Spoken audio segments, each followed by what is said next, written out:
దీన్ని మనం main answer booklet అంటాం. Main answer booklet.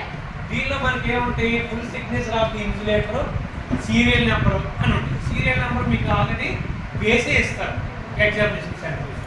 ఇక్కడ మీకు వచ్చిన ఇన్సులేటర్ సంతకం పెడతారు. తర్వాత ఇక్కడ సబ్జెక్ట్ అని ఉంటుంది. తెలుగు అని రాస్తాం, తెలుగు అయితే తెలుగు, హిందీ అయితే హిందీ, ఇంగ్లీష్ అయితే ఇంగ్లీష్.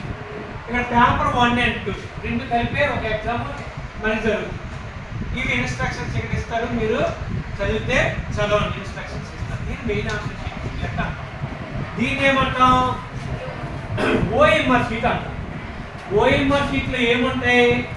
మన వివరాలన్నీ ఉంటాయి.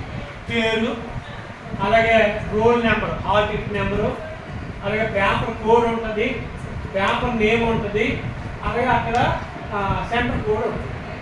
తర్వాత ఇక్కడ డేట్ ఆఫ్ ఎగ్జామ్ ఉంటుంది, మీడియం ఉంటుంది. అది మీడియం ఏది వేరు అనుకోండి, మీరు రాయదు, అది వదిలేసి తప్పేం లేదు. అయితే ఇక్కడ మీరు full signature of the student అని ఉంది. ఇక్కడ మీ పూర్తిగా సంతకం పెట్టండి, తెలుగు ఆర్ ఇంగ్లీష్, మీకు ఏదైతే అది తప్పులు లేకుండా సంతకం పెట్టండి. ఇది మీరు చేయాలి. అలాగే ఇక్కడ 27కి వచ్చింది మీ తాలూకా ఆన్సర్ బుక్లెట్ నెంబర్ ఎంత ఉంది? ఆ 27 ఇక్కడ రాసుకోవాలి. ఆ 27ని ఇక్కడ రాయాలి. ఇక్కడ ఎంత ఉంటే మీ ఆన్సర్ బుక్లెట్ నెంబర్ ఎంత ఉంటే అంత ఇక్కడ రాయాలి. ఇక్కడ రాయాలి, మళ్ళీ ఇక్కడ ఒక చోట రాయాలి, 2 చోట్ల రాయాలి. ఇక్కడ ఇక్కడ అర్థమైందా? తర్వాత ఈ వివరాలు చూసుకుంటారు. ఇక్కడ రూమ్ నెంబర్ అని ఉంటుంది. మీకు ఎవరిగానే ఫస్ట్ రోజు తెలిసిపోతుంది మీరు ఏ రూమో, ఆ రూమ్ నెంబర్ రెండో రూమ్ అయితే 2. ఫస్ట్ రూమ్లో ఎక్కడి నుండి ఎక్కడి వరకు ఉంటారు? 001 నుండి 024. రెండో రూము 025 నుండి 045 వరకు. సో అలా మీ రూమ్ మ్యాక్సిమం లాస్ట్ వరకు అదే రూమ్లో ఉంటారు.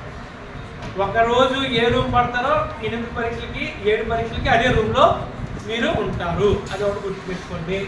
అలాగే మెయిన్ ఆన్సర్ బుక్లెట్ నెంబర్ ఈ రోజు ఏంటి వచ్చిందో రేపు కూడా అదే వస్తుంది. రేపు కూడా అదే వస్తుంది. ఇవాళ మీ రూమ్ నెంబర్ 1 పట్ల నీకు 23 వచ్చింది. రేపు కూడా రూమ్ నెంబర్ 1 23 నెంబరే వస్తుంది. అందుకు అది జాగ్రత్తగా గుర్తుపెట్టుకోండి. ఇక్కడ ఏమైనా తప్పులు ఉంటే మాత్రం ఇది లెక్క, ఇది లెక్కకి మ్యాక్సిమం ఉండవు, ఉంటే మీరు ఇది లెక్కకి చెప్పండి. ఇప్పుడు ఇది రెడీ చేసాం, ఇది రాసాం, రెడీ అయిపోయింది, ఇది రెడీ అయిపోయింది. ఇప్పుడు ఏం చేసిన తర్వాత సంవత్సరంలో ఆ మెయిన్ ఆన్సర్ షీట్ మీద ఏం పెడతాం? ఓఎంఆర్ షీట్ పెట్టి పిన్ కొడతారు సార్ అయితే, మీరు పిన్ కొట్టి ఇక్కడ స్టిక్కర్లు 2 ఇస్తారు. ఆ 2 స్టిక్కర్లని అతికిస్తారు. ఇక్కడ ఈ స్టిక్కర్లు 2 అతికించి అప్పుడు ఇది మనకి రెడీగా ఉంది. దేనికోసం రెడీగా ఉంది? రాసుకోవడానికి రెడీ అయిపోయింది. మనం రాసేటప్పుడు ఏం చేయాలి? ఇది మెయిన్ ఆన్సర్ షీట్ బుక్లెట్ కదా, ఈ పేజీ తిప్పగానే వైట్ పేపర్ వచ్చేస్తుంది. ఈ పేజీ తిప్పగానే మీరు రాసుకోవచ్చు. వైట్ పేపర్ ఇటువైపు ఉంటుంది, ఇటువైపు ఒక వైట్ పేపర్ గుర్తు ఉంటుంది ఎవరైనా.